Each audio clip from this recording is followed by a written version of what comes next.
صراط الذين أنعمت عليهم غير المغضوب عليهم ولا الضالين.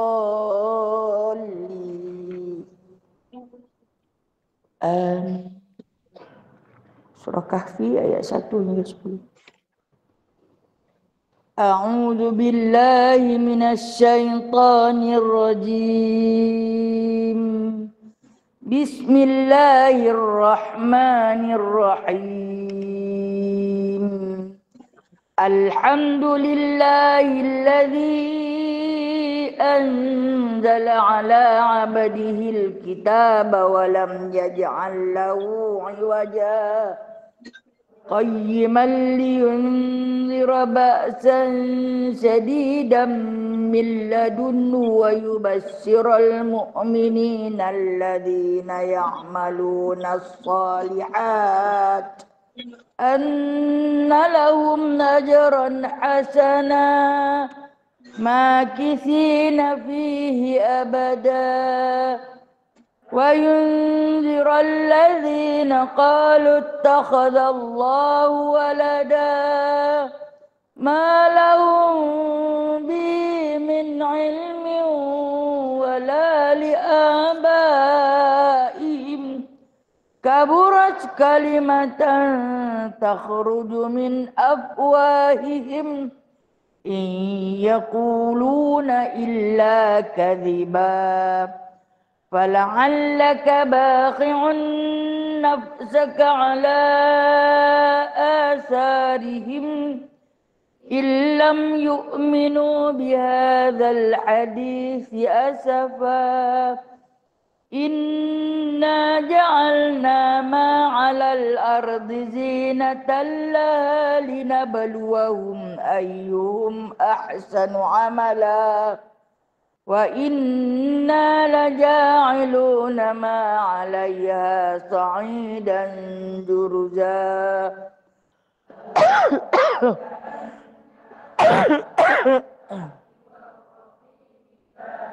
Min ayatina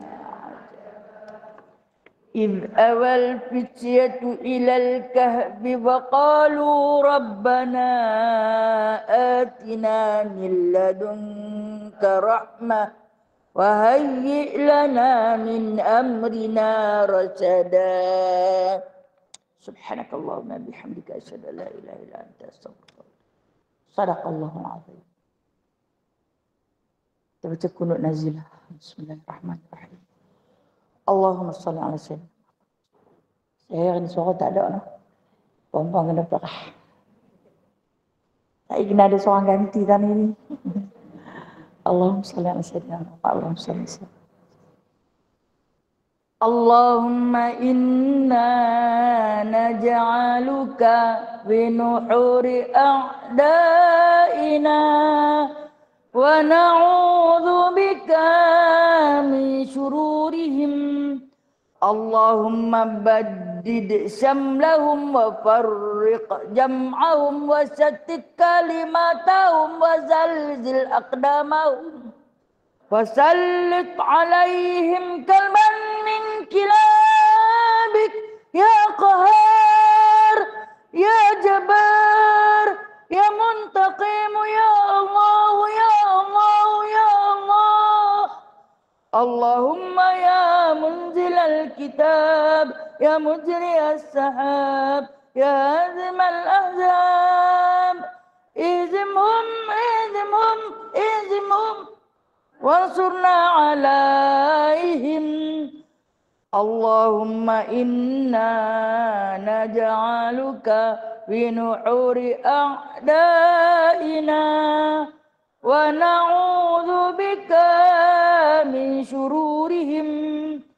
Allahumma baddid syamlahum wa farriq jam'ahum wa shattit kalimatahum wa zalzil aqdamahum wa sallit alaihim kalban min kilabik ya qahar ya jabbar ya muntaqim ya Allah ya Allah ya Allah. Allahumma ya munzil al-kitab الكتاب يا مجري السحاب يا هازم الأحزاب اهزمهم اهزمهم اهزمهم وانصرنا عليهم. Ya Allah, kami letakkan kamu di batang leher musuh. Dan kami berlindung denganmu dari kejahatan mereka. Ya Allah, hancurkan kumpulan mereka. Ya Allah, pecahkan pakatan mereka. Ya Allah, leburkan pendirian mereka. Ya Allah, musnahkan langkah mereka. Cengkamkan anjing-anjingmu kepada mereka. Ya Allah yang Maha memaksa, Ya Allah yang Maha perkasa, Ya Allah yang Maha membalas, Ya Allah, Ya Allah, Ya Allah, yang turunkan kitab, yang gerakkan awan, yang tewaskan tentera azab. Kalahkan mereka, kalahkan mereka, kalahkan mereka, dan kemenangan untuk kami. Wassallallahu ala sayyidina Muhammadin walhamdulillahirabbil alamin. Bismillahirrahmanirrahim. Rabbi shrah li sadri wa yassir li amri wahlul 'uqdatam min lisani yafqahu qawli. Allahumma salli ala sayyidina Muhammad wa ala ali sayyidina Muhammad. Rabbi yassir wa la tu'assir, Rabbi tamim bi khair ya karim. Subhanaka la ilma lana illa ma 'allamtana innaka antal alimul hakim. Innaka antas sami'ul alim. Innaka antat tawwabur rahim. Amma ba'du fa ya ibadallah. Adapun selepas puji bagi Allah Subhanahu wa taala, selawat dan salam ke atas junjungan besar Nabi Muhammad sallallahu alaihi wasallam. Seterusnya sebagai hamba yang serba kekurangan, memohon syukur kepada Allah, merafakkan sembah kepadanya. Tanda hamba yang mensyukuri di atas nikmat yang telah pun dikurniakan kepada kita.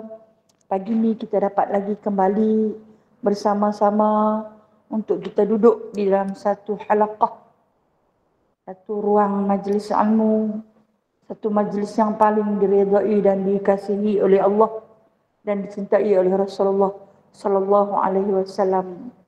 InsyaAllah pagi ini kita akan sama-sama menyambung perbincangan kita melalui kitab Hadis Penawar Bagi Hati dalam bab ataupun kitab yang kedua pada menyatakan qalbun, artinya hati. Surat apa? Muka surat 55. Ada satu lagi 55. Semua 55, tak ada sesi lain, tak ada yang terkini ke yang terbaru. Kalau untuk kitab dalam kitab Jawi, muka surat 21. Kitab Jawi muka surat 21. Sambungan dia, wallahu ya'lamu ma fi qulubikum. A'udzubillahi minasyaitonir rajim. Bismillahirrahmanirrahim. Dia kalau nak masuk yang atas sekali tu, kita kena hunduk selangkah ke belakang. Kita ambil dekat. Kemudian lazimkan olehmu. Pendeknya. Atas lagi, okey. Pendeknya qalbun. Bismillahirrahmanirrahim. Pendeknya qalbun dan roh dan nafsu itu ketiga-tiganya satu makna. Kesimpulannya pendek tu, tulislah kesimpulannya. Makna qalbun, roh dan nafsu tu adalah satu makna. Qalbun pun yang tu, qalbun pun jantung, roh pun jantung. dan kemudian dia kata nafsu pun jantung. Ketiga-tiga tu dari segi ilmu tasawuf. Okey, bukan dari segi ilmu perubatan. Dari segi ilmu tasawuf, cantik sikit kat situ. Kesimpulannya, qalbun, roh dan nafsu itu ketiga-tiganya dari segi ataupun pendapat ilmu tasawuf, ianya satu makna. Pada salah satu daripada makna ketiga-tiganya. Satu makna. Iaitu qalbu. Diletakkan di dalam satu maksud. Kalau orang kata dia itu roh dia jahat, berpunca daripada qalbu, hati dia yang jahat. Itu jiwa dia tak tenang, hati dia yang tak tenang. Itu yang disebut ketiga-tiga makna tu adalah satu maksud yang sama. Berkata akan dia oleh Hujjatul Islam Al-Imam Ghazali rahimahullahu ta'ala di dalam kitab Ihya Ulumuddin. Apa yang dikatakan oleh Imam Al-Ghazali rahimahullahu ta'ala di dalam kitab Ihya Ulumuddin adalah tiga-tiga perkataan tadi, qalbu, roh dan nafsu adalah makna ataupun maksud yang satu, maksud yang sama. Itu pendapat Imam Al-Ghazali rahimahullahu ta'ala. Kemudian, lazimkan olehmu akan memelihara jantung engkau daripada segala kelakuan yang dicela seperti takabur dan riak, dan akan menghiasinya dengan segala kelakuan yang dipuji seperti sabar dan merendah diri kerana beberapa perkara. Di sini dia kata musannif Syekh Abdul Qadir Al-Mandili telah pun memberitahu kepada kita, lazimkan, biasakan dirimu, selalukan dirimu, itu maksud lazimkan. Biasakan dirimu, sentiasakanlah dirimu, ini diri kita, untuk menjaga, memelihara jantung, melihara hati kita daripada segala kelakuan yang dicela, yang disebut sebagai sifat mazmumah, sifat-sifat yang keji. Seperti dia kata, yang pertama sekali takabur. Apa makna takabur? Bermula daripada perkataan kabbaro, yukabbiru, takabburan. Kabbaro orang yang membesarkan. Maksudnya kabbaro ni membesarkan. Yukabbiru, yang dibesarkan. Takabbur, membesarkan diri. Bukan membesarkan diri, membesar lagu saya ni dah. Membesarkan diri ni yang dimaksudkan, kalau kita orang Melayu kita panggil belagak. Kan? Belagak itu kalau sembang dia saja. Dia cerita dia. Kira sampai kita nak sembang hak kita ni tak ada celah. Dia saja. Takabur.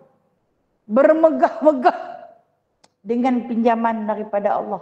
Dialah, dia macam ni. Dia lagu tu. Anak dia macam ni. Mak dia macam tu. Harta dia macam ni.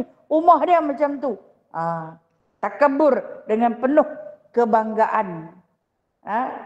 Kalau kita sebut takabur di sini boleh juga dalam satu makna sombong. Sebab kata Allah Subhanahu wa taala ketika mana dilaknati iblis adalah tak lain tak bukan aba, kata Allah Subhanahu wa taala, wastakbara. Iblis tu enggan. Enggan ni orang yang tak mau dengar cakap, orang yang tegak, aba. Kalau kita bagi nasihat, ada saja dia jawab. Dia bangkang. Kemudian bukan saja dia membangkang, dia istakbara. Dia takabur. Sebab dia rasa dia lebih daripada orang lain. Untuk apa aku menerima nasihat daripada orang? Pasal apa aku nak dengar cakap dia? Aku lebih daripada dia. Itu takabur. Ini yang kata Allah, kita akan jumpa dalam bab ni. Takabur tu adalah selendangku. Hampa tak boleh pakai.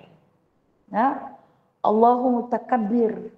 Di dalam Asmaul Husna disebut Allahu Mutakabbir. Dialah yang maha membesarkan diri.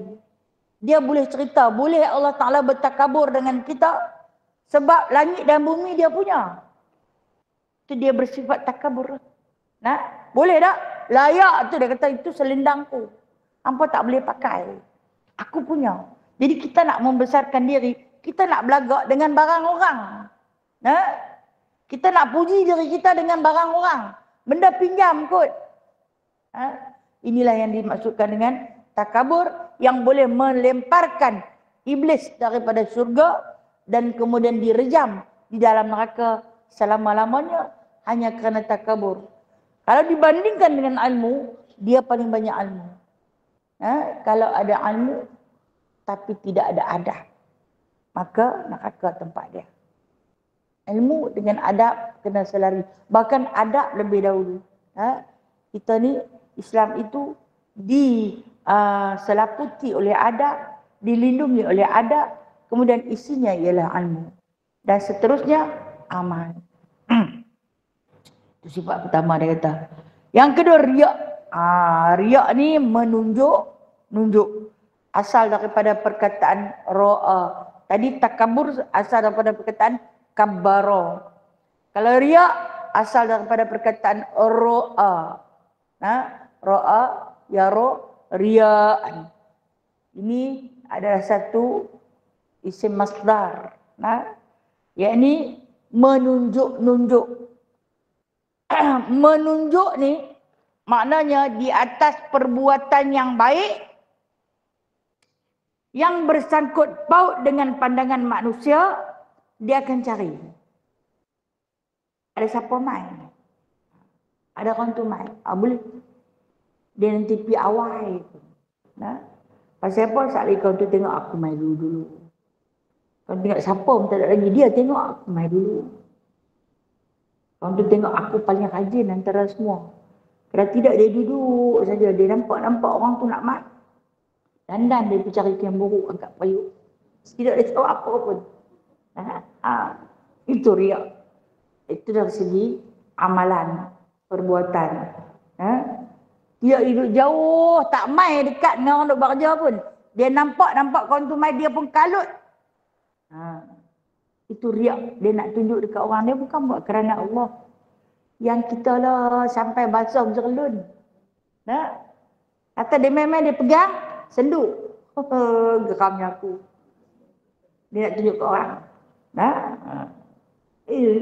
Makan riak banyak di kalangan kita. Di kalangan kita. Bahkan mungkin kita. Mungkin kita.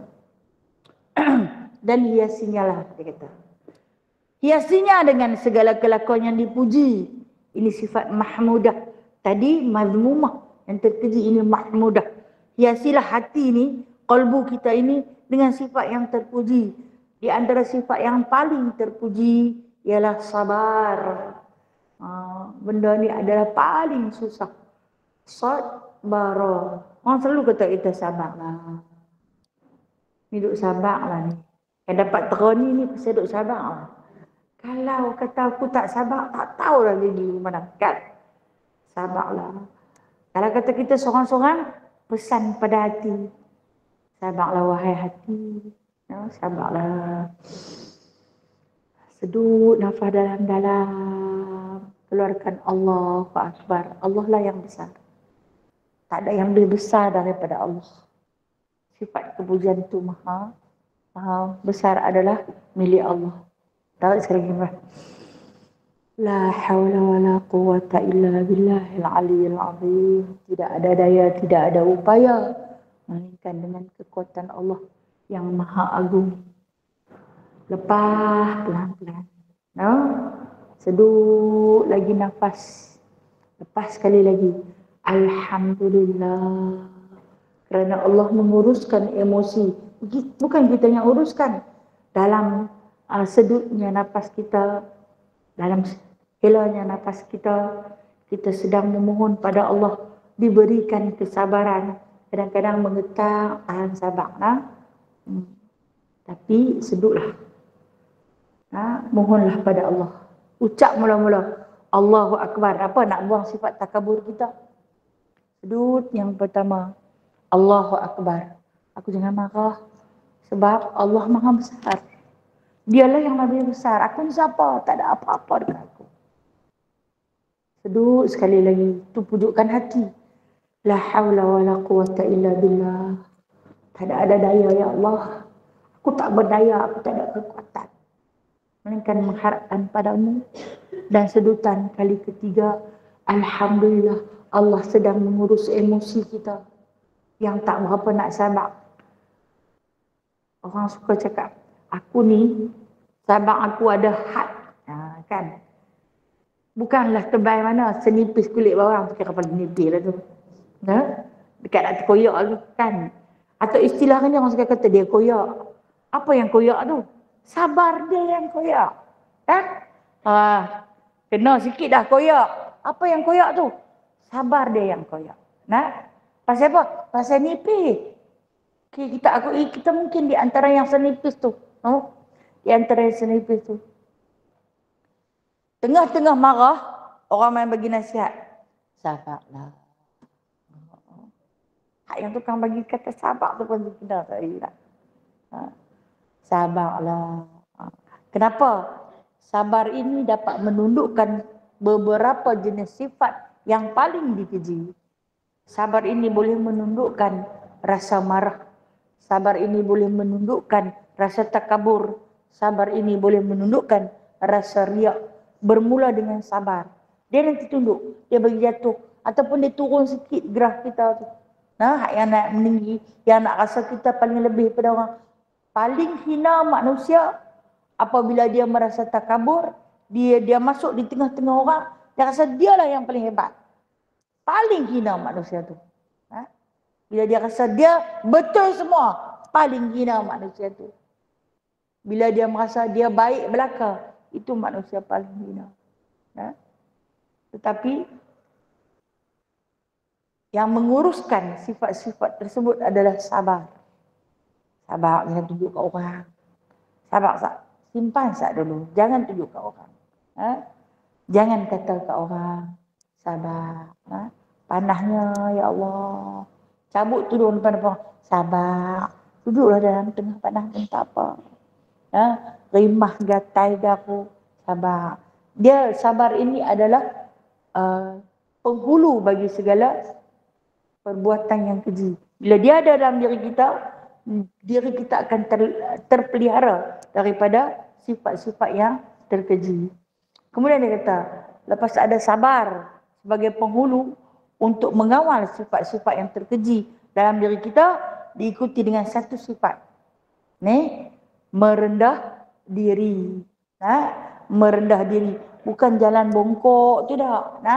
Yang dimaksudkan dengan sifat merendah diri, yakni tak merasa diri dia lengkap, tak merasa diri dia sempurna. Sebaliknya, selalu berkata pada diri sendiri, aku ni dipinjam oleh Allah pada segala apa yang Allah bagi, sama ada dari segi pangkat, dari segi harta, dari segi gaya penampilan, dari segi rupa parah, dari segi ilmu, bahkan daripada segala-galanya. Kita semua kita pinjam Allah punya, maka akan hadirlah dalam diri kita, tumbuhlah dalam hati kita sifat merendah diri. Bukan aku punya, ni Allah punya. Bukan milik aku, ni milik Allah. Jadi tak langsung kita dapat menolak perasaan nak takabur, nak riak. Apalah yang aku nak tunjuk? Benda pinjam. Allah yang punya. Segala apa, kalau kata pangkat kita pangkat tertinggi, itu juga Allah punya. Kalau harta kita banyak, itu juga Allah punya. Apa yang ada pada aku? Aku tak punya apa-apa. Aku tak ada apa-apa. Kita ni tak ubah seperti satu kelongsong yang kosong. Tengok kalau plastik kosong diterbangkan oleh angin, melayang. Orang tak pernah nak pergi tangkap plastik tu. Kosong. Tak ada apa. Tapi berharga plastik yang kosong tu bila diletakkan sesuatu di dalamnya. Kita macam tu, hadut terbang melayang. Tapi dia akan berharga bila diletakkan sesuatu dalamnya. Kalau sesuatu yang paling berharga di dalam plastik, saya kata umpama kita ni plastik, paling berharga di dalam plastik tersebut ialah iman. Diikuti dengan amal. Ada iman, ada amal, terbitlah sabar. Nah, bila terbitnya sabar, diikutilah dengan sifat-sifat mahmudah yang lain, maka dihindarilah daripada sifat-sifat mazmumah yang lain. Itulah kita. Kita di dalam proses untuk memperbaiki hati, kerana hati itu adalah raja bagi segala anggota. Apa yang kita cakap di mulut, itu yang keluar daripada hati. Dia itu mulut saja jahat, hati dia bagus. Tapi keluar daripada hati perut dia juga. Dia itu bagus. Baguslah. Saja mulut dia ingat. Hati tak sampai. Kalau dia keluar ikut mulut tu, dia sampailah dari hati. Yang terbit daripada hati. Dia kata di sini, sebab beberapa perkara. Kenapa perlu ada sifat yang terpuji, iaitu sabar dan merendah diri? Kerana beberapa perkara. Apa dia? Pertama, kerana firman Allah Subhanahu wa taala, wallahu ya'lamu ma fi qulubikum. Sesungguhnya Allah Subhanahu wa taala mengetahui akan barang yang ada di dalam hati kamu. Qulubikum jamak daripada perkataan qalbu. Qulub. Ya muqallibal qulub. Wahai Tuhan yang membolak-balikkan hati-hati. Maknanya manusia ramai. Manusia yang ramai itu memiliki hati. Dan Allah Ta'ala itu maha mengetahui apa yang ada di dalam hati kamu. Kalau dalam surah Mulk yang selalu kita baca, wa asirru qawlakum au jaharu bih, innallaha alimun bidzatis sudur. Hang nak riau derah-derah ke? Hang nak cakap pelan-pelan ke? Ataupun hang nak lintas ke hati saja? Innallaha alimun bidzatis sudur. Allah tahu apa yang terdetik. Detik je dia kata, dia tahu. Ayat ni dia kata, aku tahu apa yang ada di dalam lubuk hati. Yang paling dalam. Apa yang hang lintas. Apa yang aku rasa-rasa nak buat. Kita keluarlah lafaz. Hati dulu, lintasan niat. Sebab tu, dalam kita mengerjakan solat jamak, biasanya orang yang jarang-jarang buat solat jamak, waktu nak melalukan lintasan dalam hati, qasad, ta'arad, ta'yin punya susah. Sahaja aku sembahyang fardu zuhur 2 rakaat, qasar dan jamak takdim dengan asal pakai 22 harkat pun tak habis-habis lagi dah. Allah, saya pusing ni, Allah, tak masuk. Sebenarnya dia lintas sikit je noh. Lintas sikit je. Tapi macam mana nak bagi lintas? Kita nak lintas jalan tak pernah lulus noh. Macam mana nak bagi lintas niat tu di dalam hati? Ya Allah, hati kita ni ada macam-macam. Macam-macam. Bila ada macam-macam, tu yang lambat tu. Sebenarnya lintasan sikit je. Aku sembahyang zuhur 2 rakaat. Sekali lagi orang main ikut. Ni nak susun satu harfin bi harfin, memang tak dapatlah kau. Memang tak dapatlah kau. Susah nak dapat. Hati kita ni bukan ada satu benda. Saya ingat kalau dikarang apa yang ada di dalam hati perut kita ni, tulis. Tak habis. Tak habis macam-macam. Yang dia nak kata, yang dia nak ingat, yang dia dah buat, yang dia nak buat. Panjang sangat. Tapi kata Allah, Allah yang kata, Allahu alim. Allah yang maha mengetahui. Dia tahu kesemua. Bukan satu hati kita aja. Dia tahu semua. Dia yang kata Allahu Rabbal. Kita sebut Allahu Rabbul. Allahu Rabbi. Rabbi itu maksud dia yang mentadbir. Dia takbir kita ni bukan sekadar anggota, tetapi takbir hati-hati kita. Dia mentakbir. Bahkan bukan sekadar takbir, dia juga maha alim, maha mengetahui apa yang ada dalam hati kita. Kita tak tahu. Doktor pun Kalau hampir dekat dia, dia nanti ambil alat pendengar tu kan. Dia nanti letak di dada kita kan. Dia dengar lagi tu kata apa kat dia. Dia dengar tak? Tak dengar. Dia tak dengar. Padahal dia pakai tu. Dundang lah bunyi. Bunyi dalam macam gendang tu kan. Tapi dia dengar lah kita duk hambut dia ke. Aku sakit tangan ni, Amal pakai sarung ni. Aku habaq, aku sakit lutut. Yang Amal pakai sarung ni pasal apa? Saya ingat saya bawa arwah mak saya. Dia sakit lutut. Tapi dia kata, dia dengar lah aku duk maki dia. Aku suruh tengok kaki lutut aku yang sakit tu. Yang dia duk mecek dalam tu, dah. Dia tak dengar. Ayah saya kata dia dengar tu. Dia dengar dia kata apa kat dia. Tak dengar. Allahu alim, Allah yang tahu. Allah saja yang tahu. Hebat Allah ni. Yang dikatakan ilmu Allah tu cukup mendalam. Tak boleh sembunyi sikit pun. Walaupun hanya hati yang berdetik, Allah tahu. Dan kalau baik, diberi pahala. Dan kalau buruk, selagi tak buat, tak dapat lagi. Kan dalam hadis Nabi SAW, kita baru detik niat nak buat. Tidur awal sikit lah. Esok kau boleh bangun tahajud, tak mengantuk. Tidur. Dah tulis pahala. Detik di hati, tak habaq kat siapa pun. Nak hati mana tidur awal sikit lah. Esok saya nak bangun. Tidur.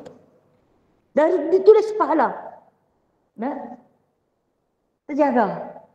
Bangkit-bangkit, segan. Tidur balik. Pahala tadi dia padam tak? Tak. Kalau kita buat, dia ganda 10. Tadi 1 tu, dapat 10. Kalau kita tak buat, dia tak padam. Yang dia dah bagi waktu kita detik, lama kita nak buat. Ditulis pahala. Tapi kalau kejahatan, kita baru terdetik di hati nak buat jahat, dia tak tulis. Kita berjalan lah nak pergi buat, dia tak tulis lagi. Kita dah buat, tunggu 7 saat. Baru ditulis. Bukan tulis 7, bukan tulis 10. Tulis 1 saja. Dia kata dah lah dia alim, dia halim, dia rahman, dia rahim, dia afu, dia karim. Allah. Besarnya. Besarnya Allah. Segala sifat kepujian. Tak terhitung kita. Betapa nikmat yang dia bagi. Nikmat kesenangan. Nikmat makan minum. Masya Allah Ta'ala. Dia dimaksudkan dia tahu apa yang ada di dalam lubuk hati yang paling dalam. Dia tahu. Kita suka kat siapa. Kita meluat kat siapa. Ada sesetengah manusia tu dia suka benci kat orang. Aku tak tahu, aku tak berkenan dengan dia. Dia buat apa kat hang? Tak tahu, aku tak kenal dengan dia. Dia tak buat apa dengan aku. Dia lebih minta nasi kat hang. Tak. Dia kacau rumah tengah. Tak. Awak yang meluat dengan dia. Tak tahu. Tak boleh tengok dengan dia. Masya Allah. Hang tak boleh tengok dia seorang. Tapi 10 orang tak boleh tengok hang. Apa dia? Itu takabur. Itu takabur. Muliakanlah orang lain. Muliakanlah orang lain. Hinakanlah diri sendiri. Sebab kita tak ada apa. Maka hendaklah kita takut daripada mengetahui oleh Allah Ta'ala pada jantung kita akan kejahatan. Takutlah. Allah dah tahu. Kita baru ingat nak buat. Baru ingat nak buat. Aku geram sungguh kali. Geram kat mana ni? Hak yang jenis pergi makan kenduri. Suka ambil bawa balik. Ini satu penyakit ni. Jangan cedok bawa balik lagi. Orang tak habis kenduri. Tuan rumah tu abang. Dia ada tetamu lagi. Dia dah kalut cari beg plastik. Cedok. Dia start cedok seorang. Maaf saya cakap nak. Ni untuk peringatan diri saya sendiri. Orang lain pun ikut sama. Orang tu pun nak bawa balik juga kat anak pinak dia. Kau ni pun nak bawa balik juga kat anak pinak dia. Ingat hang seorang je ada. Hak yang tak ada anak pinak pun nak bawa balik juga. Nak simpan kau boleh makan sampai minggu depan. Lepas tu, dalam kelompok tu ada hak yang tak suka. Tak suka. Tak suka pasal apa? Orang lain boleh bawa balik, dia tak boleh bawa balik. Aku geram nak. Sekali lagi aku nak curi buku dia. Tu punca hilang. Kawan tu pun dah bungkus tak tepi. Tu dia punya. Sagi memang cari tak ada. Hai aku punya. Aku dah tanda dah. Tak ada siapa ambil. Dia dah sapu. Sebab aku ngolak sangat kat perangai dia. Suka ambil bawa balik. Curi dia. Kopalah dua-dua ekor. Jadi kan lalu jadi benda ni dah, selalu jadi. Kecuali kalau tuan rumah tu kata cedok lah, ambil lah bawa balik. Apa pulun sungguh-sungguh. Dah, awal-awal main bawa mengikut tingkat. Ya?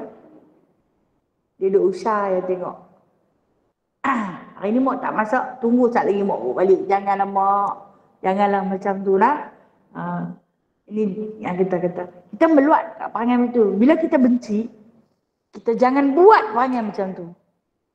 Dan kita baru berniat, sat lagi aku nak curi dia punya. Niat. Aku nak sapu dia punya. Siapa suruh dia ambil balik banyak kan? Aku nak sapu dia punya. Niat. Allah Ta'ala tak tulis lagi. Nah, Allah Maha Pengasih. Allah Maha Baik. Dia tak tulis lagi. Sampailah kita ambil benda tu, bawa balik pergi ke rumah. Makan dah. Baru ditulis. Allahu Akbar. Tapi malulah kat Allah. Ketika mana kita berniat nak melakukan kejahatan, malulah pada Allah. Allah sedang melihat, Allah Maha mengetahui. Setiap perbuatan yang jahat tu Allah tahu. Setiap perbuatan yang baik juga Allah tahu. Jadi maknanya lintaskanlah dalam hati, niatkanlah dalam hati kita benda yang baik-baik saja. Benda yang tak elok tu tak usah pandang sangatlah. Bila kita terlampau pandang, kita jadi benci. Bila kita jadi benci, kita akan buat satu tindakan yang dilarang oleh Allah. Kecuali kita tengok sesuatu benda yang aib. Contoh kata, sesuatu yang aib ni mungkin aurat. Itu pandangan yang aib. Mungkin maksiat. Boleh kita kata dengan kita tegur secara rahsia. Ini rahsia perlahan. Habaq kat dia elok-elok, habaq kat dia pelan-pelan. Jangan dia buat sekatan jalan raya pula. Habaq kat dia elok-elok, bagi tahu kat dia dengan penuh hikmah, benda ni tak boleh. Berjalan lelaki dan perempuan yang bukan mahram. Dan kami bertunang lah. Baru bertunang kot. Baru bertunang. Tak ada apa-apa ikatan yang sah. Baru perjanjian kedua belah pihak. Aku nak kahwin dengan hang. Bolehkah? Boleh. Aku nak kahwin juga dengan hang. Berlakulah tempoh pertunangan. Beberapa lama. Kan? Itu perjanjian. Baru perjanjian. Bukan lagi lafaz akad. Dia dapat lesen baru perjanjian. Dia punya heret lah. Merata hala. Makan pagi pun jumpa. Makan tengah hari pun jumpa. Makan malam pun jumpa. Ajak dia awal-awal. Makan kedai esok dia tak masak. Jangan nak marah. Kita tengok macam tu. Beranikan diri. Beri teguran. Pertunangan bukanlah satu tiket untuk menghalalkan sebuah perhubungan. Sebaliknya pertunangan ataupun dalam bahasa Arab dia punya khitbah adalah perjanjian di antara kedua belah pihak untuk berkahwin. Lepas tu duduklah sat, kan? Duduklah sat. Kemudian dia bagi kahwin tu, ham nikah sungguh-sungguh.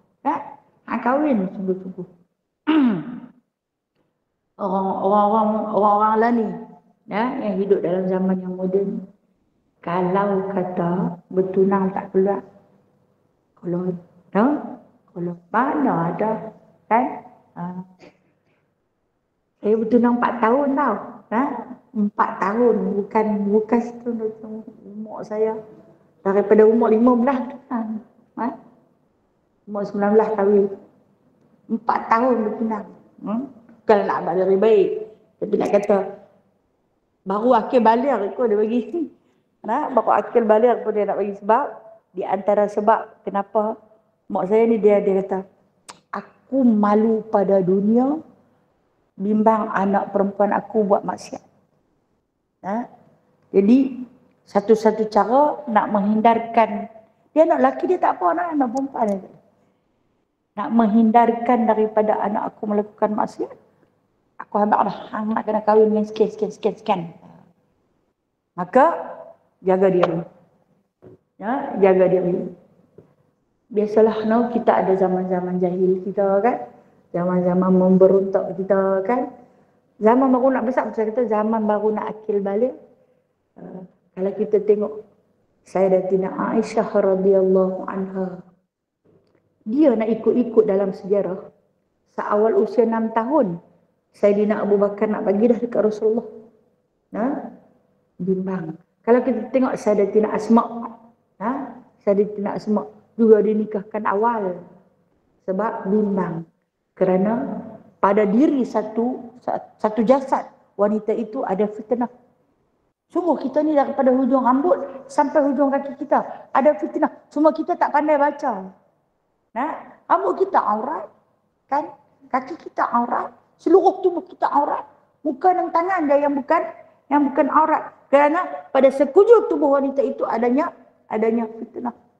Orang tengok terlintah dalam hati dia. Perempuan segak aku nak try usaha tengok. Terlintah satu detik perbuatan jahat dalam hati dia. Cuba menghampiri. Kalau dululah, dah ni tak hampir dah terus tukar nombor dekat. Sembang, tak jumpa pun tak apa. Boleh sembang, video call. Tak video call pun tak apa, jumpa hari-hari. Tak ada nak keluar daripada rumah dah telefon. Tak ada nak masuk dalam rumah pun dah telefon. Pun dia pun berjumpa juga. Dalam suasana hari ni, kita tengok perbuatan ni, wajib kita tegur. Wajib. Bila wajib ni, la Buddha. Tak dapat, tidak akan tegur. Oh, tak boleh lah nak tengok. Lama-lama dia punya budak-budak tak boleh. Bila tak boleh nak tegur, maka kata Rasulullah sallallahu alaihi wasallam, tegurlah dengan hati. Makna macam mana kita nak tegur dengan hati ni? Ya Allah, aku tak redha dengan perbuatan ni. Aku tak pernah meredai dengan perbuatan ni. Aku tak boleh. Okey, kadang-kadang kita bawa anak-anak kita, keluarga kita keluar. Ada di kalangan anak kita yang auratnya tak lengkap. Bagi nasihat. Jangan pakai seluar lagu tu kakak. Oi, ketat sangat. Mak tak boleh tengok. Allah marah. Oh, tak apalah ni trend lah ni. Baju ketat, seluar ketat. Ketat terangkat. Ni dah kata dah. Kalau kata tegak banyak-banyak, tapi terus. Punya nak bawa api, bawa api. Bawa juga-juga dalam keadaan pakaian yang sedemikian. Mulut pun dah kata. Hati kata aku tak pernah redha. Aku tak pernah meredai dengan perbuatan. Saya ingat, guru saya pernah kata, saya dulu tak suka pakai stokin. Dululah, dalam umur 14 tahun, 15 tahun, saya tak suka pakai stokin. Kalau pergi kedai, saya nanti pakai kasut kayu. Kain batik. Kedai kami tu lalu kat depan sekolah. Nak pergi beli ikan dengan nyok je. Lepas tu tak pakai stokin. Pasal apa tak pakai stokin? Sebab rasa macam dalam pantang. Member kata, hang sebiji macam orang pantang. Kira masa tu kalau kata orang pantang ada. Memang meradang. Aku dah buat, saya tak pakai. Bila tak pakai stokin, jadi satu kesalahan besar. Bila tak pakai stokin. Saya jumpa guru saya, duduk di depan kedai, dia pegang satu rotan. Dia kata, aku tengok hang ni, banyak kali dah. Main kedai dengan kasut kayu satu. Kasut kayu dia kan ni. Kerong-kerang. Satu. Dah berdosa dah. Sebab kasut tu berbunyi. Tak boleh rupanya. Pakai kasut ada meletup-meletup tu tak boleh. Kita perempuan tak boleh. Yang kedua, hang tak pakai stokin. Bila hang pakai kasut kayu merah begitu, hang tak pakai pula stokin, pandangan orang tertumpuk itu haram. Aku tak pernah redha dengan hang. Guru dulu cakap, aku tak pernah redha dengan.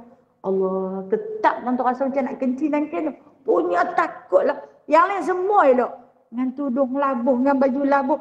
Tapi kena batik. Batik pakai dengan kasut kayu. Sebenarnya kasut tu yang mak saya beli kat saya. Masa tu kasut kayu 2 kupang 5 dik sepasang. Murah masa tu kasut kayu. Kira saya memang terkenal dalam sekolah tu kasut kayu. Hang jangan pergi dah sekolah pakai kasut kayu. Dulu pergi sekolah pun pakai kasut kayu. Kasut tu lah yang aku mampu beli, ya Allah. Kan? Tu barulah dapat satu slipper. Slipper yang harga 9 kupang. Pakailah slipper tu. Bersama dengan stokin hitam. Maksud tak rasa dalam pantang pasal pakai kain batik. Ingat tu yang dalam pantang tu. Dia kata, aku tak pernah redha. Bila dia sebut, aku tak pernah redha, tahu. Perkataan tu terus daripada hati dia. Bila dia tak redha dengan perbuatan kita, dia tak akan redha dengan ilmu dia. Bila dia tak redha dengan ilmu dia, maka tidak ada berkat dalam hidup kita. Macam itulah juga bila orang tegur kita orang tegur kita di atas perbuatan, mungkin kadang-kadang mulut kita jahat. Jangan duk cakap lepas-lepas sangat. Doa aku kata yang betul-betul pun jangan lepas. Dah aku nak bagi dia sedar. Bukan cara macam tu. Dalam perkataan kita itu dinilai oleh Allah Ta'ala tentang hati kita. Kalau kita kata kat dia kerana marah dan kerana dituntun oleh nafsu, maka berdosa. Tapi katakanlah kepada dia kerana Allah ni nak tegur kerana Allah. Bukan kerana benci, bukan kerana nak bagi malu. Tapi tegur kerana Allah adalah kerana sayang. Allah tahu. Setiap teguran kita itu boleh membawa satu kebaikan dalam diri kita dan juga dalam diri dia. Itu sebab yang pertama, kenapa perlu kita menguruskan hati, kerana hati kita, segala niat, segala lintasan dalam hati kita, semuanya ditakbir, diketahui oleh Allah Azza wa Jalla. Dan yang kedua, kenapa perlu kita menjaga hati, menghiasi ia dengan sifat sabar dan sifat yang terpuji, adalah kerana sabda Nabi. Tadi kerana satu ayat Quran dia buat datang. Ini kerana satu hadis Nabi SAW yang berbunyi, innallaha ta'ala la yanzuru ila suwarikum wa absarikum wa innama yanzuru ila qulubikum. Bahawasanya Allah Ta'ala tidak menilik kepada segala rupa kamu dan segala badan kamu. Hanya saja Allah Ta'ala menilik ataupun melihat kepada segala jantung kamu. Kerana jantung itu tempat tilikan Allah Subhanahu wa Ta'ala. Satu hadis yang paling masyhur. Kenapa perlu kita menjaga hati, menghiasi dia dengan sifat-sifat terpuji? Kerana hati adalah tempat jatuhnya pandangan Allah. Allah Ta'ala tak pandang rupa parah kita. Disebut di sini keterangan daripada hadis. Maka tiada patut bagi kita menghiasi muka kita yang ia tempat telik manusia. Kita jaga muka aja. Jaga muka saja. Sebab apa? Sebab saat lagi orang nak tengok. Hang ni macam muka tak mandi. Tak mandi pun tak apa, aku baik. Kita jaga muka aja. Kita bedakkan dia, kita keringkan dia, buh celak, buh gincu, bubuh pipi tak merah bagi jadi merah. Kan? Kening yang tak hijau biru bagi jadi hijau biru. Biji mata ikut warna baju. Jaga tu. Jaga penampilan luaran. Kata, tak patutnya kita jaga. Pasal apa? Pasal saat lagi orang nak tengok. Kita lupa hati kita itu sentiasa dalam tilikan Allah.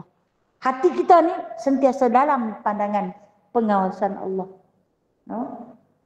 Yang keluar daripada hati kita, perbuatan yang tak baik tu, semua Allah Ta'ala tahu dan Allah Ta'ala sedang melihat. Nak pakai lagu tu. Nak pakai lagu ni. Kenapa? Saat lagi orang nak tengok. Malu sangat lagi orang tengok. Dia kira nak bagi orang tengok. Ini yang dikatakan ahli sufi itu hidup dengan penuh sederhana, pakaiannya sederhana. Makannya sederhana. Sebaik-baik manusia yang hidup dalam bersederhana. Jadi janganlah, dia kata di sini dan kita ni jaga luaran saja. Kita biarkan jantung kita kotor, berlumur dengan segala sifat kecelaan yang ia tempat tilik Tuhan kita. Bahkan sayugia ni sepatutnya bagi yang berakal membersihkan jantungnya dan menghiasinya dengan bersangatan daripada membersihkan dan menghiasi mukanya. Mana yang patut kita bersihkan, yang mana patut kita jaga, tempat pandangan manusia kah ataupun tempat pandangan Allah, maka bersihkan tempat pandangan Allah. Kerana di situ ada imbuhannya, ada pahalanya, ada rahmatnya, kasih sayang daripada Tuhan. Adalah niat yang baik. Yang mana setiap niat yang baik itu dihadirkan dengan ganjaran-ganjaran yang paling istimewa di sisi Allah Subhanahu wa Ta'ala. Rasulullah dah beritahu, Rasulullah dah beritahu. Apa yang ada pada segi luaran yang kita dapat lihat, kita selalu jaga luar. Kita sapu lotion, nak bagi kulit kita tak kering. Kan? Kita Sapu minyak wangi, tak mau bagi badan kita busuk. Kita bedakkan muka, nak bagi muka kita gebu. Itu semua untuk orang, tidak? Tak kira orang nak tengok. Saat lagi nak duduk di tengah orang. Saat lagi begini. Semua untuk orang. Tapi untuk Allah. Apa dia yang kita siap untuk Allah? Tilikan Allah. Ataupun pandangan Allah jatuh pada hati. Apa yang untuk Allah? Itu yang dikatakan zikir. Zikir untuk Allah. Allah tahu, Allah dengar, Allah pandang. Kita dalam proses memperbaiki hati. Dalam proses. Memang tak baik pun. Kita tak kata diri kita baik. Kita tahu kekurangan diri kita, amarahnya sifat kita, sombongnya kita tahu. Tapi kita dalam proses mendidik hati. Lama dah didik kot. Sampai bila-bila hati ni perlu diperingatkan. Sebab dia macam binatang buah. Kena ikat. Yang mengikat hati kita ialah zikrullah. Yang menenangkan hati kita ialah zikrullah. Ala tatma'innul qulub. Ala inna zikr tatma'innul qulub. Ingatlah kamu bahawasanya mengingati Allah ataupun berzikir itu akan memberi ketenangan dalam hati kamu. Itu yang kedua. Saya ulang. Yang pertama, kerana Allah suruh. Yang kedua, Rasulullah suruh. Yang ketiga, bahawasanya jantung itu raja bagi segala anggota. Sebab apa kita nak kena jaga hati? Sebab jantung ataupun hati kita ini adalah raja. Kita tengok orang jaga raja macam mana.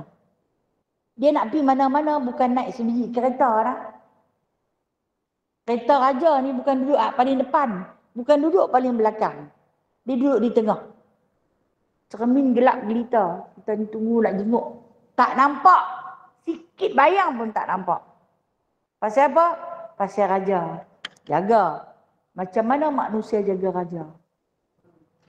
Lepas tu, siapa lagi yang ikut? Polis. Polis trafik ikut. Bila selisih yang kita ni, dia buat tangan begitu. Kita tu kena pelan. Jangan duk tekan minyak makcik. Oi, ni raja nak lalu. Kita pun pelan. Tolak lembu dia buat kat tang. Kan? Pasal apa? Pasal raja nak lalu. Macam mana orang jaga raja? Manusia jaga raja. Kita ada raja. Satu raja yang kita sebut Bermaharaja Lela. Apa? Ni. Yang dalam ni. Itulah raja kita. Macam mana manusia jaga raja yang ada di luar, ada berjalan tu. Macam tu kita kena jaga raja kita. Jaga baik-baik, tak ikut orang tembak. Yang polis duk ikut ramai-ramai. Kita bukan nak jaga bagi orang tembak. Iblis sentiasa memanah hati-hati kita. Sebab tu kalau kita tengok di dalam Al-Quran. Allahumma salli ala sayyidina surah Hud. Ketika mana anak perempuan Nabi Allah Syuaib menjemput Nabi Allah Musa alaihi salam untuk kembali untuk pergi rumah mereka. Kan mereka balik abad kat ayah. Mereka, hari ni kami boleh balik awal. Sebab kami tak payah tunggu kawan-kawan yang lain untuk bagi minum ternakan kambing. Ada seorang pemuda, tolong buka pintu ayak buat kami. Pemuda mana? Orang asing. Dia bukan di kalangan pengembala kambing yang biasanya. Tapi dia orang asing. Kata anak yang sulung, dia kuat ayah. Sebelah tangan kiri dia buka pintu ayak. Yang mana 10 pengembala, 10 lelaki pengembala angkat pintu ayak tu nak buka. Tapi dia kuat ayah. Dia seorang aja. Tangan kiri dia buat. Lepas tu hati jatuh berkenan dah. Hati jatuh berkenan dah. Duduk ayah tu kata siapa dah. Nabi Allah SWT dia di antara Nabi yang umur panjang lah. Adik pula jawab. Ayah mau tak kalau kita panggil dia kerja kita? Kami tak payah pergi jaga kambing di ladang lah. Di padang ragu. Kami boleh duduk di rumah sebab Nabi Allah SWT tak ada anak lelaki. Sebab tu anak perempuan dia saja yang bela kambing dulu. Mau tak ayah dia? Ayah dia kata, hampa pergi tengok dia ada kat mana. Tadi masa kami nak balik, dia ada di bawah pokok. Ini serta dalam Al-Quran. Dia berehat di bawah pokok. Dia mengenang nasib tang mana dia nak bermalam tu dah. Lepas tu, suruh dua beradik ni pergi panggil dia mai. Pergi panggil dia mai. Bila pergi, panggil abang kata ayah kami panggil. Nabi Allah Musa bangun. Dia bukan lena pun. Dia hanya berehat. Bangun tanpa memandang tepat kepada wajah dua gadis tersebut. Dia tanya, rumah di arah mana? Sebelah mana? Anak tu pun tunjuk, dua-dua tunjuk. Dia kami tunjuk jalan. Bila dia berjalan di depan, dia kata jalan di belakang. Kenapa dia suruh jalan di belakang? Dia kata sebab berjalan di belakang perempuan ibarat panahan daripada syaitan. Dia nanti panah. Sebab pada diri perempuan itu adanya fitnah. Pada lenggok langkah dia, lenggang-lenggang kangkung, itik pulang petang. Itik jalan tu tengok kan. Yang ni tak jalan lagu tu. Saja bagi selang. Catwalk konon. Itik pulang petang. Melilau. Walaupun dia beratok elok tapi dia melilau. Kaki dia dah lagu tu. Kucing tak buat dia lagu tu. Manusia bila hampir jalan lagu tu. Bukan nak cerita Nabi Syuaib jalan itu dah. Tapi Nabi Allah Musa dia minta nak jalan di depan. Sebab masa ni ayat hijab tak turun lagi. Ayat hijab tak turun lagi. Maka terlihatlah pada bahagian tengkuk baik. Di antara pusaran syaitan adalah di bahagian leher dan dada wanita. Kalau di sebelah hadapan. Tapi di belakang adalah bahagian punggung. Punggung. Itu fitnah paling besar. Tanya si kakak, kalau macam tu, macam mana kami nak abang jalan? Tak, dia kata, kalau aku tersilap arah, baling aku dengan batu. Dan ni hampa pegang batu, di tapak tangan hampa tu. Kalau aku tersalah arah, hampa baling aku dengan batu. Aku tahulah, aku tersilap langkah. Jadi dia buat macam tu lah kat dia. Dia tersilap je, dia baling dia dengan batu.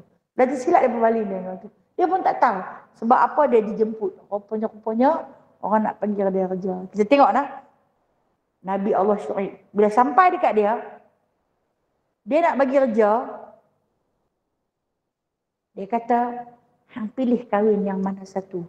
Sebab apa dia buat itu? Nak menghalalkan baru Nabi Musa tu boleh duduk rumah dia. Dia tak bagi bertunang. Dia kata, hang kahwin. Dan dalam Al-Quran dia tak cerita kahwin dengan adik ataupun kahwin dengan kakak. Kalau dalam Al-Quran tak cerita, saya tak pasti cerita lah. Tapi dia berkahwin untuk menghalalkan dia nak duduk situ. Dia bukan duduk 8 tahun. Nabi Allah suruh dia duduk 8 tahun. Dia duduk 10 tahun. Kerja tanpa gaji. Apa mau ini. Nak jadi menantu aku, hang kena duduk aku 8 tahun. Kerja tanpa gaji. Yang kata 8 tahun. 8 jam dia tak duduk. Ini dia katakan. Pada diri wanita itu adanya panahan syaitan.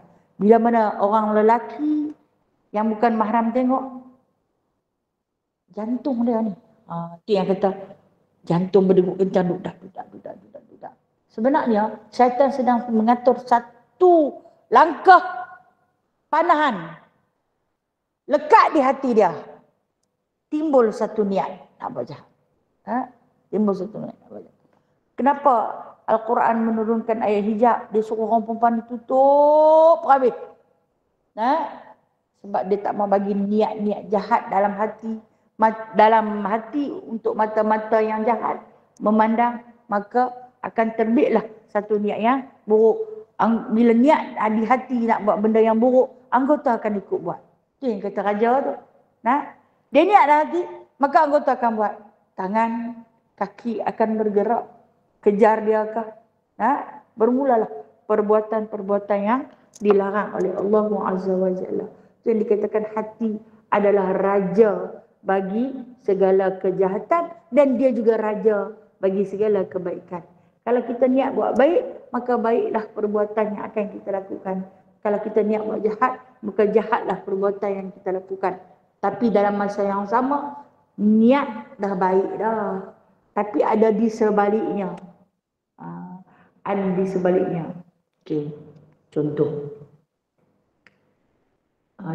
Jalan, tengok tempat. Kalau tempat macam ni, kena pakai macam ni. Kalau tempat macam ni, kena pakai macam ni. Sebab apa? Sebab saat lagi orang tengok. Tak kisahlah datang mana-mana pun. Kalau selagi kita berhijab, mengikut syarak, kita takkan dikatakan ketinggalan zaman. Jangan risau, kita takkan dikatakan ketinggalan zaman. Bahkan di dalam hijab kita itu ada malaikat yang memelihara, malaikat jaga kita. Itu kata anggota kita ni akan ikut, akan menurut apa yang hati kita kata. Bila hati kita kata, maka dia akan ikut. Contoh macam dia kata macam ni. Kita bubur di dalam satu teko air kopi. Kita mencur kopi, kita letak dalam. Kita tuang. Dia nak keluar susu kah? Dia keluar kopi lah hitam. Dia nak keluar sirap kah? Kopi lah hitam. Macam itulah sifat hati. Apa yang kita niat dalam hati, kalau baik, baiklah yang dia keluar. Kalau jahat, jahatlah yang dia keluar. Itu perumpamaan dia kata, raja ni. Hati adalah raja bagi seluruh anggota. Kita menulis. Kita menulis. Kalau benda yang baik, maka terhasillah tulisan yang baik. Kalau benda yang jahat, maka terhasillah tulisan yang jahat. Itu yang dikatakan hati. Kerana, dia kata, sabda Nabi SAW, inna fil jasadi mudghah, idza salahat salahal jasadu kulluh, wa idza fasadat jasadu kulluh, ala wahiyal qalb. Artinya bahwasanya di dalam tubuh itu ada sepotong daging. Apabila baik ia, nescaya baik oleh tubuh itu semuanya. Dan apabila binasa ia, nescaya binasa oleh tubuh itu semuanya. Jaga-jaga, iaitu hati. Ini hadis yang masyhur. Yang mana hadis ini telah pun diriwayatkan oleh Syaikhan.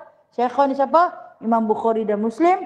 Yang dibawa datang oleh Nu'man bin Bashir radhiyallahu anhuma.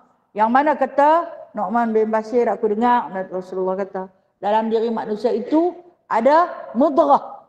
Mudghah ni sepotong daging. Seketul daging. Yang mana dia kata kalau baik daging tu, baiklah orang dia. Kalau jahat daging tu, jahatlah orang dia. Daging tu apa? Nu'man bin Bashir tanya kepada Rasulullah sallallahu alaihi wasallam, daging yang aku masukkan itu ialah hati. Kalau orang baik hati, baiklah pada keseluruhannya. Sebab tu bila orang kata, dia tu hati dia baik, mulut saya jahat. Dah. Sama je dalam tu. Sebab Rasulullah dah sebut macam tu. Sama je. Kalau dia mungkin, dia menegur secara terang, itu dia memiliki sifat yang tegas dan kasar. Kita tengok Sayyidina Umar Al-Khattab. Dia tu Amirul Mukminin. Kita dah baca dah sejarah dia kan. 10 sahabat yang dijamin surga. Di antara yang disebut, ingat cerita anak gadis yang mencampurkan susu, danger susu. Kan? Ketika mana berlaku kemarau panjang, susu tak banyak dihasilkan oleh binatang ternakan. Kata si ibu, kita kalau nak untung, kita campurlah susu tu dengan air. Kita campur susu tu dengan air. Waktu ni Sayyidina Umar Al-Khattab memang betul-betul sampai di rumah mereka. Dia meronda malam. Apa kata si anak gadis tu? Tak boleh mak, dia kata. Nanti Amirul Mukminin dapat tahu. Siapa Amirul Mukminin? Sayyidina Umar lah. Kata mak dia bukan tahu. Dia bukan ada kat rumah kita. Anak tu kata, kalau dia tak tahu, Allah Maha tahu. Allah Maha tahu. Jangan kita campur. Sebab apa kita campur? Kerana kita nak untung. Bila kita nak keuntungan, kita akan dapat keuntungan. Allah akan bagi. Secara istidraj, Allah akan bagi. Bahkan mungkin berlipat kali ganda. Tapi yang tu adalah haram. Kita nak bagi makan. Awal-awal kita bagi makan, hati tu nak hidup. Maka bila kita bagi makan dia daripada sumber yang syubhat, sumber yang haram, hiduplah hati itu. Hiduplah sepotong daging. Itu membesarlah dia dengan asalkan hasil daripada makanan yang haram ataupun syubhat. Jadi tak elok dah hati tu. Bila tak elok hati tu, maka dia akan niat yang tak elok, yang buruk-buruk sahaja. Bila dia fasadat, bila dia rosaklah jasad keseluruhannya. Kalau dia elok, eloklah dia. Awal-awal sekali yang dikatakan berpunca daripada makanan. Okey. Umar Al-Khattab lepas tu dia buat apa? Dekat perempuan tersebut. Dia kahwin. Bukan dia kahwin kat dia. Dia kahwin dengan anak dia. Kan? Sebab apa? Sebab hati. Sebab hati. Hati tu baik. Orang dia susah. Mula dia cerita perempuan ni dia perah susu sendiri. Bukan susu badan dia. Susu kambing dia sendiri. Lepas tu bila kambing dia tak menghasilkan susu yang banyak, dia kena pergi belilah. Macam kita panggil perih, dia pergi beli. Dia pergi beli, mak tu tengok tak banyak. Macam mana kita nak berniaga tak banyak. Campur sikit dengan ayah. Orang bukan tahu, memang orang tak tahu. Amirul Mukminin tak tahu. Tapi Allah tahu. Hari ni orang punya buat kecoh. Niaga madu asli. Asli. Dia habak dah, madu tualang asli. Bubuh sampai setimba RM10. Tahulah. Dicampur dengan air gula merah kita minum. Kan? Berah pulut. Dalam berah pulut dia nak bagi banyak. Dia campur dengan berah jari. Berdosa tu. Memang dapat, Allah akan bagi. Allah akan bagi perniagaan tu laris. Allah nanti bagi keuntungan. Tapi itu istidraj. Satu penghinaan daripada Allah Azza wa Jalla. Allah bagi dia punya menipu lah. Tapi badan sihat, tak ada sakit apa. Kaya meliana. Itu istidraj. Semua tu letak pada hati. Setiap perbuatan tu semua letak pada hati. Kalau baik hati, baiklah jasad pada keseluruhannya. Sebenarnya hati kita ni banyak penyakit. Kita akan membicarakan banyak perangai-perangai kita melalui hati yang akan diuruskan oleh iman. InsyaAllah ta'ala. Kita akan masuk 2 minggu lagi dah. Yang keempat. InsyaAllah. Allahumma salli ala sayyidina Muhammad. 2 minggu lagi tak ada. 2 minggu lagi tak ada. Kalau Isnin, saya mungkin baru habis kenuri, kalau kata nak suruh saya nanti main juga. Tapi saya dalam keadaan tak tentu lah. Bila badan terlampau letih, saya nanti merepek lagi. Saya takut bila saya menghadap dengan Allah, apa yang saya nak jawab. Keadaan kadang-kadang elok, kadang-kadang tak elok, maklumlah. Kesihatan pinjaman daripada Allah, jasad juga pinjaman daripada Allah. Dan mana kadang-kadang dia tak boleh buat semua sebab dia ni tak sempurna. Serba kekurangan. Jadi 2 minggu lagi tak ada 2 minggu lagi tak ada. Lepas tu insyaAllah minggu keempat kita akan kembali dengan izin Allah. Kalau ada rezeki kita insyaAllah Kemudian saya buka soalan. Ada apa-apa soalan nak tanya sahabat-sahabat kesayangan Allah?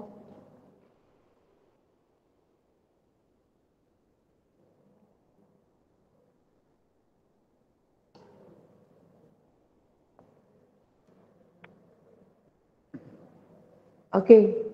Sebelum tu saya jemput sekali lagi dah. Saya kata saya akan menjemput lagi, tak kena saya jemput. Kok ada yang tak kena. Saya takut ada yang tak kena. Jemput untuk menghadiri majlis walimah anak perempuan saya 10 Disember Ahad, bertempat di Dewan Masjid Makbul Teluk Kumbar. Bermula jamuan makan insyaAllah jam 11.30 pagi hingga 5 petang. Jemput hadir bersama-sama, doakan agar diberkati majlis tersebut di bawah lindungan Allah Subhanahu wa taala. Ya, Kak Jamila, silakan. Oh, sifat waswas.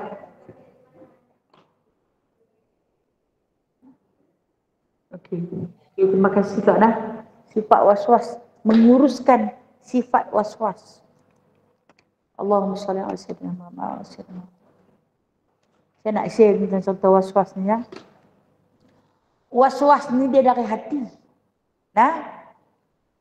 Allah dah sebut alladzi yuwaswisu fi sudurin nas minal jinnati wan nas. Ianya yang membisikkan kejahatan di dalam dada manusia.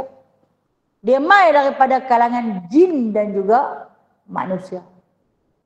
Orang yang mempunyai sifat was-was adalah terlalu banyak jin.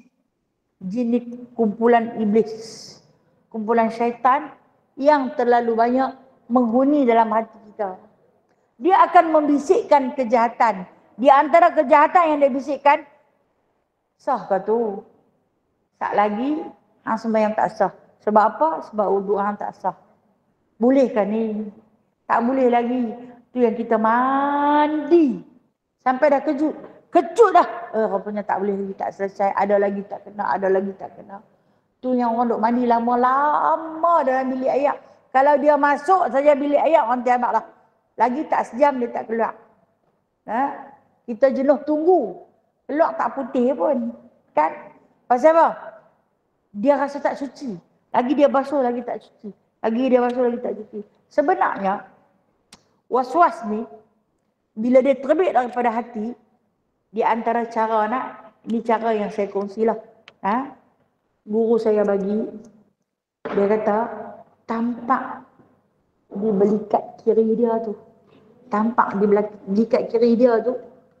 Kata Allahu Akbar. Tampak di belikat. Kalau dia tak marah lah. Waktu dia tengah was-was tu. Saya ada seorang kawan. Dia was-was ketika berwuduk. Kesian kalau dia berwuduk ni. Basah habis. Kami sampai panggil kat dia itik air. Kalau dia jumpa air tak keluar-keluar. Dulu kan duduk pondok mandi telaga. Bila dah mandi telaga, kalau hang guna air banyak, hang yang kemudian hak belakang ni, sat lagi saya duk naik pasir. Jadi benda ni dia jadi satu masalah. Bila dia was-was, dia akan bawa masalah. Masalah kepada kawan-kawan lain. Bukan sekadar diri dia. Lepas tu, guru saya pesan. Dia kata, masa dia tengah duduk, tak boleh tak habis. Lagi tak habis, lagi tak selesai tu. Tampak di tengah belakang dia. Kata Allahu Akbar. Bagi betul-betul tu. Biar dia sampai terkejut sekali. Lepas tu dia tanya, pasal apa? Setan. Macam kita dapat nyamuk kan? Geram tengok nyamuk. Oh, kenyang tu. Bagi betul-betul. Pasal apa? Setan. Kat mana? Dalam hati. Tapi kalau dia duduk sorang-sorang, cakap Jamilah kata nak buat macam mana nak? Baik. Kena ada satu sifat puas hati di dalam perbuatan yang mengikut syarat. Contoh, kita ambil sembahyang. Syarat sah wudu menyampaikan air ke seluruh anggota yang diwajibkan. Tengok dah sampai, kenapa nak ulang lagi dah sampai? Kan? Syarat sah wajib wudu menyampaikan air ke seluruh anggota yang diwajibkan. Sudahlah. Tengok tak ada yang tak kena. Pasal apa yang kita duk basuh lagi? Sebab syaitan membisikkan kejahatan.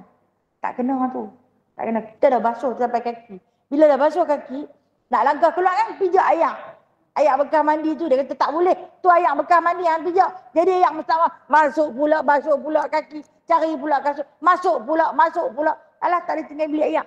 Kenapa? Bilik air adalah rumah syaitan. Dia suka sangat kita duduk dalam tu. Duduk berlama-lamaan, baru kita geng dia lah. Yang duduk lama-lama. Kita bagi janji sampai. Okey, amalan. Amalan apa yang kita nak baca ketika mana kita nak hindarkan diri daripada rasa was-was. A'udzubillahi samii'al 'aliim minasyaitonir rajim. Okey, sekurang-kurangnya baca pagi 3 kali, baca petang 3 kali. Kalaulah kata dia selalu mai, baca yang tu. A'udzubillahi samii'al 'aliim minasyaitonir rajim. Aku minta lindung dengan Allah yang Maha mendengar lagi Maha mengetahui daripada syaitan yang direjam. Ulang 3 kali. Tak lagi dia jadi pula ulang pula. Tu yang sampai kadang-kadang was-was ni dia ganggu ibadah kita dalam sembahyang kan yang orang duk takbiratul ihram. Yang tadi saya sebut nak masuk qasad ta'rad ta'yin tu kan 2-3 kali angkat takbir tak jadi. Angkat lagi tak jadi. Sekali dia baca Fatihah pula. Bismillahirrahmanirrahim. Bismillahirrahmanirrahim. Kita hak duduk di sebelah dia ni. Berapa kali bismillah dah. Aku dah amin dah kot. Kan? Dia ganggu tak? Dia bukan ganggu orang yang Yang dalam was-was tu malahan dia ganggu orang jemaah yang ada di sebelah dia. Lepas tu bila dia jalan mai, dia nak berdiri, nak sembahyang tu, dia nanti cek dulu tapak kaki dia.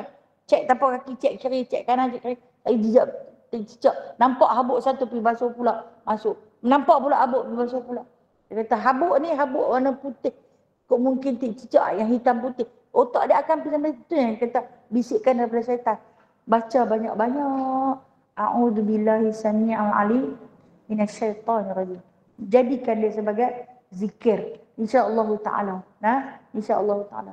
Itu menghindarkan daripada sifat was-was. Hak kedua dari segi perbuatan, tampak tengah belikat kiri. Habaq dekat kawan. Aku duduk seorang. Amai sat turun tabung sat tengah belakang. Agak-agak lah yang nak pergi tabung pun. Tampar kerana Allah. Itu ya, sekadar perkongsian insyaAllah. Sila. Assalamualaikum warahmatullahi wabarakatuh. Alhamdulillah, bagus. Kita bertanya soalan tu rahmat untuk kawan-kawan.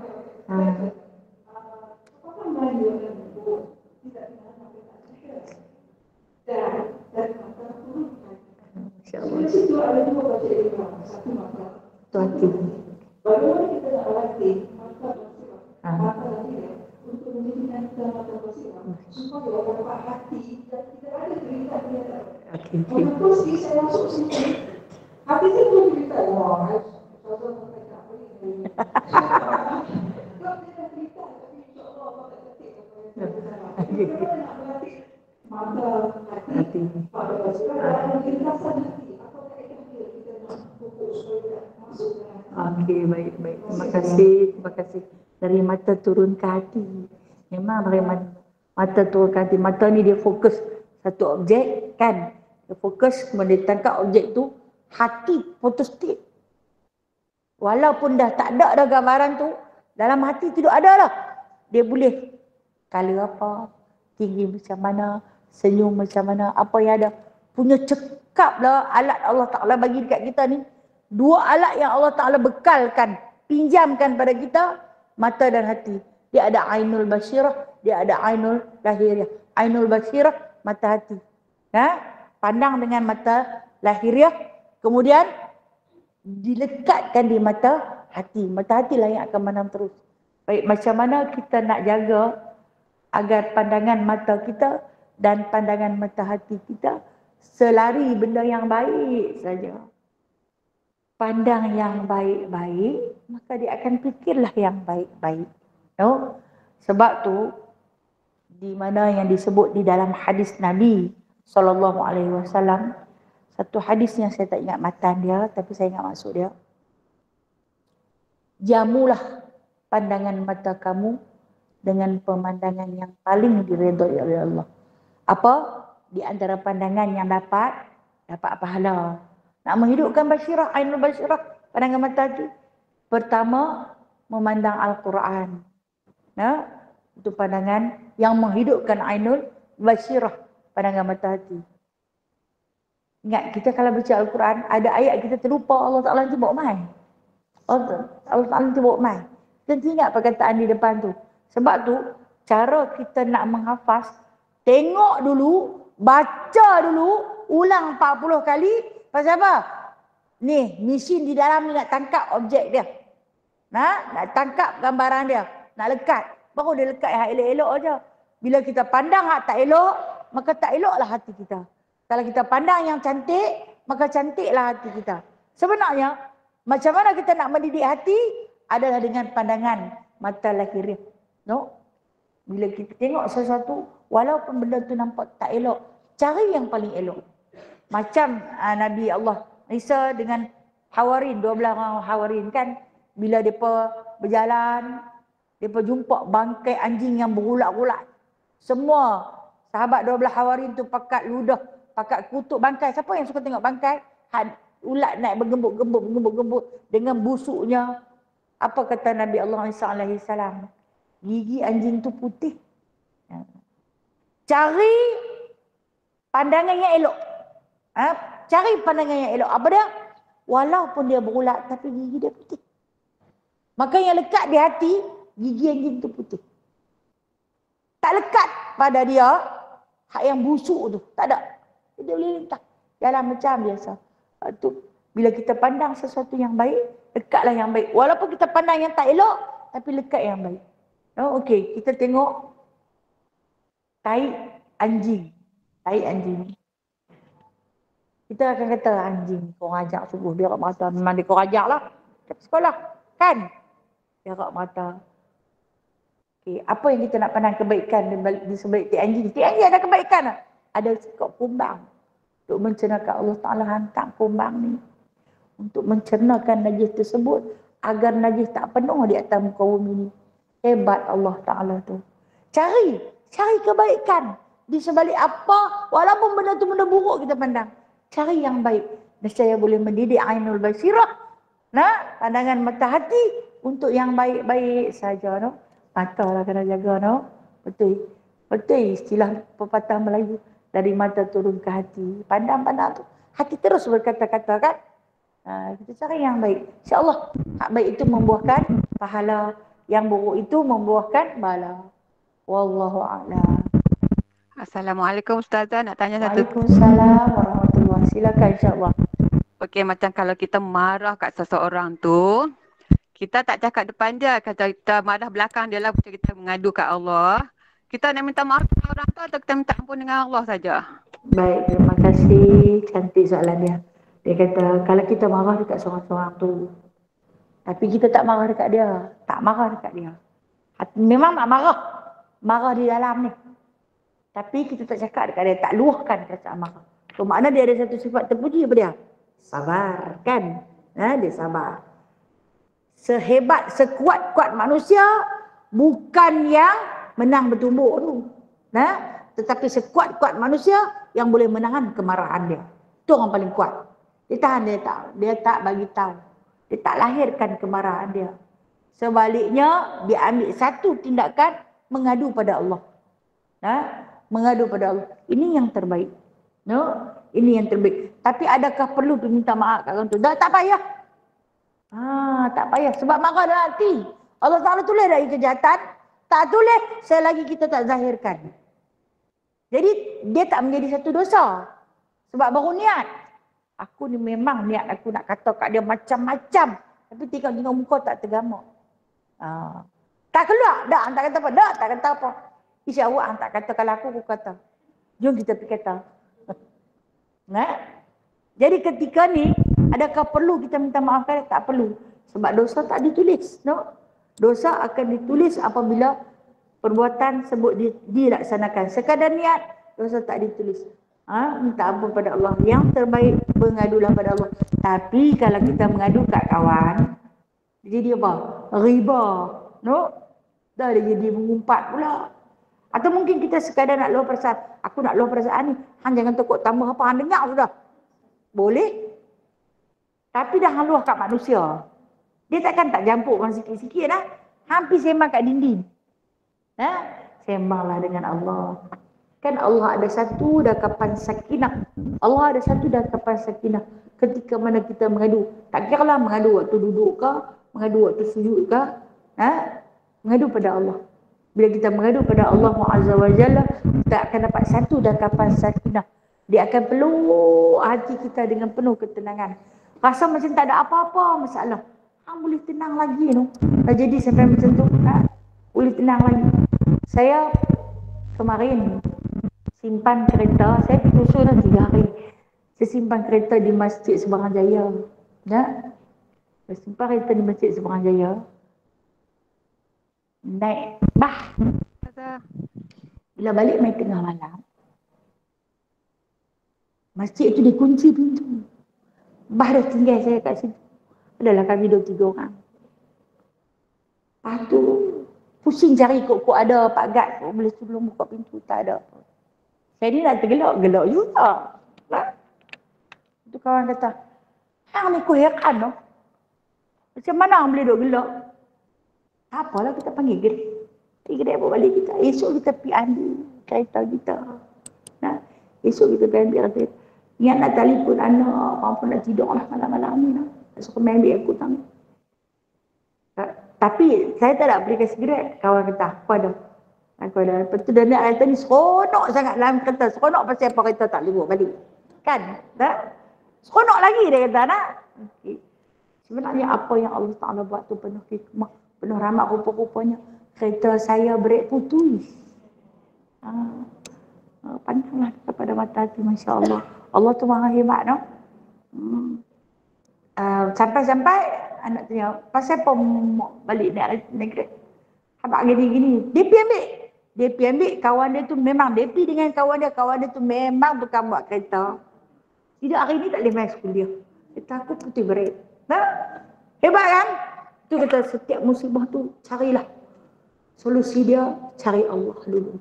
Bila kita cari Allah dulu, jalan penyelesaian dia ada. Wa may yattaqillaha yaj'al lahu makhraja. Siapa yang takwa kepada Allah, Allah Ta'ala akan bagi jalan buka. Memang sakit, memang pedih benda tu nak. Cari Allah. Apapun cari Allah. Makhluk ni nombor 2, nombor 3. Cari Allah dulu. Dapat ketenangan rahmat. Jangan cepat melangkah, no? Jaga mulut, jaga hati. Pesanan untuk diri sendiri, terutamanya untuk saya sendiri. Wallahu a'lam. We know. Alhamdulillah, saya sudah guna. Yang baik itu datangnya daripada Allah. Yang lemah dan kurang adalah daripada diri saya sendiri. Sekian wabillahi taufiq wal hidayah. Assalamualaikum warahmatullahi wabarakatuh. A'udzu billahi minasyaitonir rajim. Bismillahirrahmanirrahim. Alhamdulillahirabbil alamin. Hamdan katsira, hamdan yuwafi ni'amahu wa yukafi'u mazidah. Ya Rabbana lakal hamdu kama yanbaghi li jalali wajhikal karim wa 'azimi sultan. Allahumma iftah 'alaina futuhal 'arifin bihikmatik wanshur 'alaina rahmatak wa dzakkirna ma nasina ya dzal jalali wal ikram. Ya musabbibal asbab, ya fatihal abwab, ya sami'al aswat, ya qadiyal hajat, ya mujibad da'wat. Ij'alna minan najihin fansurna fa innaka khairun nasirin. Waftah lana fa innaka khairul fatihin. Waghfir lana fa innaka khairul ghafirin. Warhamna fa innaka khairul rahimin. Warzuqna fa innaka khairul raziqin. Wadina wa najina minal qawmiz zalimin. Allahumma a'ina ala ghamaratil maut wa sakaratil maut. Wa sallallahu ala sayyidina Muhammadin walhamdulillahi rabbil alamin. Taqabbalallahu minkum minna wa minkum taqabbal ya karim. Terima kasih semua. Assalamualaikum warahmatullahi wabarakatuh. Waalaikumsalam warahmatullahi Sallu ala Nabi wabarakatuh. sallallahu alaihi wasallam. Sallallahu ala Muhammad. Sallallahu alaihi wasallam. Terima kasih semua. Assalamualaikum sahabat-sahabat.